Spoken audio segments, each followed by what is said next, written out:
కాబట్టి బాధ లేదు.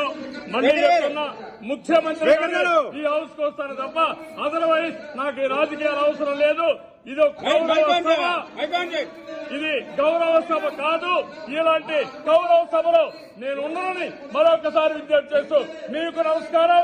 ప్రజలందరికీ విజ్ఞప్తి చేస్తున్నా, నా అవమానం మీరందరూ అర్థం చేసుకుని నిండు మనసుతో ఆశీర్వదించమని కోరుతూ అందరికీ నమస్కారం.